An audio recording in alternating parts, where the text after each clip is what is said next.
I think it is important that you go to the market. You have to go out, you have to convince people. In addition, you have to have a strategy, a hook for the customer. In mad cow disease, what was our marketing strategy? We said most likely there are more mad cows out in the field than the officials admit. So that's when we went out and tested a number of cattle and we found mad cow disease. That's what then started the whole business of testing because finally one could test. We started doing this with a butcher in near Zug, and he was then known as being the only butcher in Switzerland having meat from tested animals. And his business skyrocketed. Welcome back to the Smart Biotech Scientist. I'm your host, David Brulman, and this is part 2 of our eye-opening conversation with Bruno Oesch about revolutionizing immunoassays in bioprocessing. If you're just joining us, you are in for a treat. Bruno is the CEO and the founder of Elionova, where they've developed a groundbreaking technology that delivers quantitative immunoassay results in just 10 minutes, without washing steps. In part 1, we explored the limitations of traditional ELISA methods that every bioprocess scientist knows all too well. Now, we are continuing our conversation about the innovative EVA technology that makes real-time, one-step immunoassays possible. Whether you are wrestling with process development bottlenecks or simply dreaming of more efficient analytics, this episode might just change how you approach quality control forever.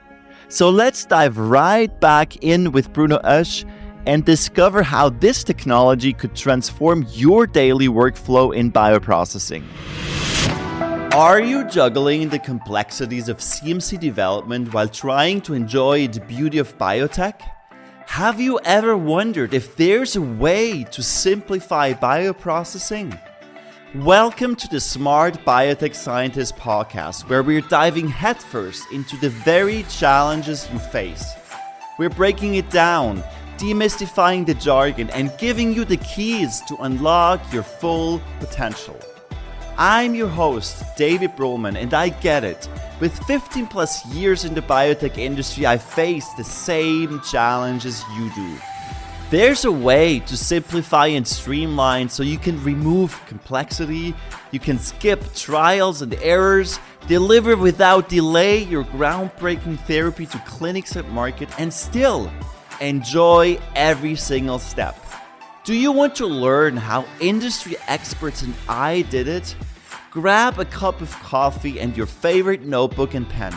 Now is the time to take your bioprocessing game to the next level.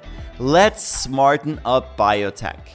So now you have a great technology. I mean, you gain time. It's easy to do, a lot of advantages. And you mentioned in the beginning that we live in a conservative industry. Why do you think that adoption sometimes is slow, or how are you going about actually to convince people that this is actually the way to go in the future? It's the same strategy that pushers work. So they give free samples to potential customers, then they get hooked and they never get off anymore. So we are going to do the same. So we will give out the instrument for free with some, let's say, tests or reagents, cuvette. You can test the system for a month, and after that, you either give it back or you buy it. And up to now, I have not seen anybody who wanted to give the system back. Nobody wants to go back. But that's why I say once they have realized or once they have really seen the whole technology in practice, they do not want to go back. And that's what I'm banking on. In addition, I want to build a community using this technology because I think that a lot of people may benefit from the experience of other people. Our technology is very open. Anybody can make an assay on this cuvette. We do not prevent anything. In fact, we even give them the recipe how to do it. Because I think ELISAs are exactly this way. they're open. It's an open platform. And the only thing that we make sure is you buy at least the basic materials from us. You buy the instrument anyway you need that. You buy that from us. And in that sense, I think this is a fair deal. In addition, what I think is the way we want to get this out in the public is such that you know what an app store is. So there will be also an Elio store. If you have developed an assay, you could say, well, I would like to commercialize this. So you say, you go to Elionova and say, look, I have an assay. Do you want to commercialize it? And we say, okay, yes. Either you produce or we produce. We need to make sure some quality standard, and then we can sell through Elionova, and you get a certain percentage of the revenues, which is fine for us. And in that sense, I hope that a lot of people will develop assays, which may be useful also to other people. Now, where do you ideally see this going with your technology? Let's say we're having this conversation in 3 years from now. What will you still develop? What markets will you tap in? What is your strategy? You mentioned your app store. You mentioned that you want to create a community. What else is in the making? So in the short term, I think it is our goal to really roll this technology out in the research labs. This will be important. This will validate the technology as technology. Later, then, we will go into diagnostics. We will produce our own finished kits to measure initially, probably first in the veterinary field, because the regulatory hurdles are lower there. So we will use my previous experience in the veterinary field, do diagnostics. If the veterinarian, for example, goes out to a farmer, the cow is sick and you would like to know what's the problem with this cow. You would like to do, paratuberculosis, some viral tests, and so on. You could do that right on the spot, and then you know how to treat that animal. In the long run, then, we would like to go also into IVD testing. And our technology has the advantage it is precise and it is fast. So I imagine that testing at an emergency or point of care, this is where our technology will be most useful. And if you think about sepsis or heart attack, it is important that the diagnosis comes fast, because if you have to take blood, send it to a diagnostic lab, you get the results back next day, this may be way too late for the patient. So you can put the printout of the diagnostics into the coffin. And well, that's what you don't want. Exactly. If you're sick and you go to the doctor, you expect the doctor to give you diagnosis on your condition as rapidly as possible. And if we then can, in fact, place the instruments out at the doctor's offices, so it's not a centralized lab anymore, but it's at the doctor's office, the doctor can say, okay, take blood of this patient, do this and this test.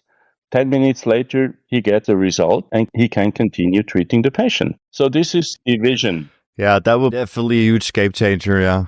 This is the long-term vision. That's an exciting vision. It will require IVD certification for the instrument, for the tests, and I think most likely we will do this with a partner who already is in this business. Unless nobody wants to get in, then we have to do it on our own, as we did it before. As you've done before. Now, I want to circle back to your entrepreneurship experience, because you have built multiple companies. You have seen it all. I would just love to hear from you. How do you succeed as an entrepreneur? Because we have several entrepreneurs tuning in who have a technology, who have a game-changing technology and want now to commercialize that. What advice would you give to these scientists and leaders?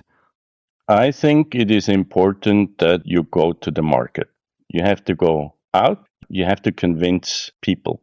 In addition, you have to have a strategy, a hook for the customer. In mad cow disease, what was our marketing strategy? We said, most likely there are more mad cows out in the field than the officials admit. So that's when we went out and tested a number of cattle, and we found mad cow disease. That's what then started the whole business of testing, because finally one could test. We started doing this with a butcher in near Zug, and he was then known as being the only butcher in Switzerland having meat from tested animals. And his business skyrocketed. People from all over the place came to his butchery in order to get tested meat. And we had previously shown that there were 1 in 3,000 animals which was slaughtered was in fact a BSE animal. So this was the strategy, and this is what also paid out. So we then, obviously, BSE was a very high profile in the news and everything. On the one hand, easier. On the other hand, we also found a lot of resistance, obviously, from officials because it was not really appreciated what we were doing. So for Elionova, this is obviously less high profile. As I said before, we need to convince people that the technology, they have to want it. This is the key. And I think for any entrepreneur, you have to think about why does a customer want your product? If you have no answer to that, I think you better start working on that answer before putting any more work into the development. What is the number one mindset you need as an entrepreneur like yourself, developing technologies and market them? You need to be convinced of your technology. That's the first thing. And then, a lot of people told us this technology is not needed for the BSE, for the system now, for Elionova. A lot of people relatively easily see the value of the technology. Then the question always comes, does it work? Because why hasn't anybody done this before? This is the other question. That's a good question, yes. Someone has to be the first, and we are the first ones to bring this to disposable device. This is the key. So then you have to have a certain amount of ignorance.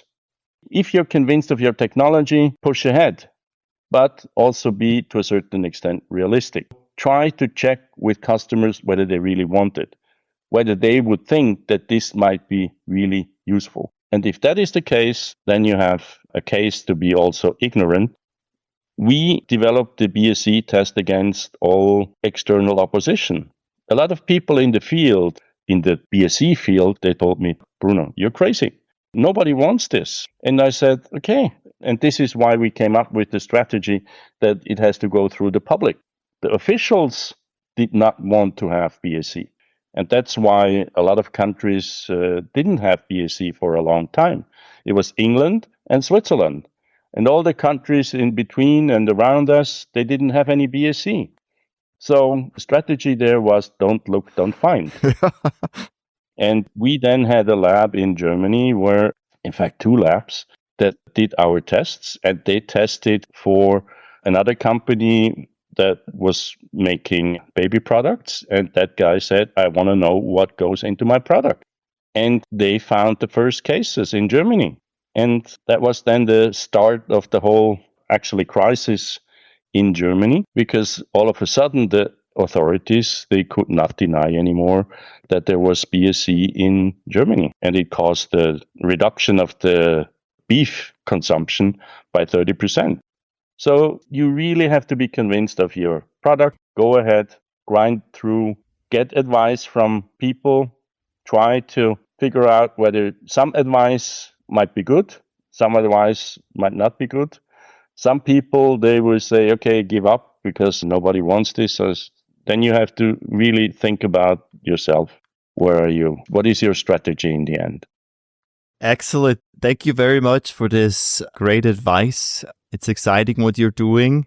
With all what we have covered today, Bruno, what is the number one takeaway you want our listeners to walk away with? I think if you're convinced of something you're doing, do it. This is, I think, also most gratifying. And sometimes the hurdles seem to be very high. Okay, that's how progress is made, by getting over the hurdles and go on. And if you're afraid of the hurdles, okay, then you're better off with maybe another job where you're nice job at a desk and somebody tells you what to do. And I'm not the type of, I think I never fit into that culture that I don't like to take orders. And my wife can testify to this. Well, Bruno, this has been great. I think what better way to conclude? Just do it. And that's exactly what you're doing with Elionova. You just do it. You're just disrupting the analytic space. So where can people connect with you, Bruno? Oh, you can connect with me on LinkedIn, but there is also very simple, my email address, bruno.oesch, O-E-S-C-H, @elionova.com. And I'm not on Facebook and also not on Twitter for, let's say, personal political reasons. And maybe also of the generation. I do not need the, let's say, attention in social media so much. But on LinkedIn, this is the easiest. Or just visit our website, elionova.com. And there you can also send us a message. info@elionova.com. Excellent. I will leave all the links in the show notes. So use this opportunity, reach out to Bruno and check out the technology. And yeah, thank you once again, Bruno, for being on the show today, for sharing your insights, your critical thinking, and also your experience as an entrepreneur. Thank you very much. Thank you for having the option to really the possibility to do this. It's a great pleasure and very pleasant discussion with you. Thank you. And that concludes our insightful two-part conversation with Bruno Oesch on the future of immunoassays in bioprocessing. From wash-free protocols to 10-minute results, it's clear that real-time analytics are poised to transform how we monitor and control biologics manufacturing. If you found value in today's episode, be sure to leave a review on the platform you found us on. Are you developing a new bioprocess and struggling to select the right analytical technologies? I have guided numerous scientists through this exact challenge. If you'd like personalized support to accelerate your development timeline while maintaining quality, book a free consultation with me at brumanconsulting.com. All right, smart scientists. That's all for today on the Smart Biotech Scientist podcast. Thank you for tuning in and joining us on your journey to bioprocess mastery. If you enjoyed this episode, please leave a review on Apple Podcasts or your favorite podcast platform. By doing so, we can empower more scientists like you. For additional bioprocessing tips, visit us at smartbiotechscientist.com. Stay tuned for more inspiring biotech insights in our next episode. Until then, let's continue to smarten up biotech.